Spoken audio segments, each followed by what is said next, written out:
chimsele bocha pageto Master Shezz GMS Chimaster Shezz GMS Chimaster Shezz shuviro yangu kufadza munhu wese andingajahe kuva nemari homwe yangu isina yangu nguva ichasvika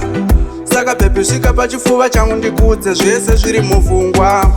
andingajahe kuva nemari homwe yangu isina yangu nguva ichasvika ngatiite zvatagara tichiita nine mari chereni bhebhi ndisina sei wanditora ukandisa mugango wasarudza nei kundirambira nhamo vakanda vakaromba vane zvikwambo wachiva neiko mudiwa kuita mapato chiri mumwoyo mangu achibude iri ritori ronda reurwere anoti wako chayakurambire nhamo vanganiko vanoshaya mudzimba dzavo andingajahe kuva nemari homwe yangu isina yangu nguva ichasvika saka bhebhi svika pachifuva changu ndikudze zvese zviri mupfungwa andingajahe kuva nemari homwe yangu isina yangu nguva ichasvika ngatiite zvatagara tichiita nine mari chereni bhebhi ndisina handina chinhu chandingakwanise kutaura bhebhi kana uchinge waenda kure kure wayeverwa nemaruva enyika ndozvaitere bhebhi wekuti uchindisvipa aiwa rudo chairo harudaro anoti wako chaemopinda muguva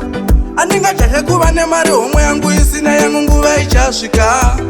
saka bhebhi svika pachifuva changu ndikudze zvese zviri mupfungwa andingajahe kuva nemari homwe yangu isina yangu nguva ichasvika ngatiite zvatagara tichiita nine mari chereni bhebhi ndisina sei wanditora ukandisa mugango wasarudza nei kundirambira nhamo vakanda vakaromba vane zvikwambo wachiva neiko mudiwa kuita mapato chiri mumwoyo mangu achibude iri ritori ronda reurwere anoti wako chayakurambire nhamo vanganiko vanoshaya mudzimba dzavo andingajahe kuva nemari homwe yangu isina yangu nguva ichasvika saka bhebhi svika pachifuva changu ndikudze zvese zviri mupfungwa andingajahe kuva nemari homwe yangu isina yangu nguva ichasvika ngatiite zvatagara tichiita nine mari chereni bhebhi ndisina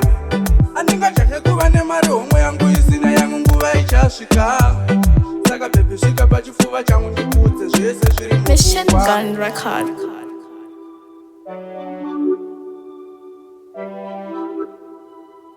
Did Elly the producer?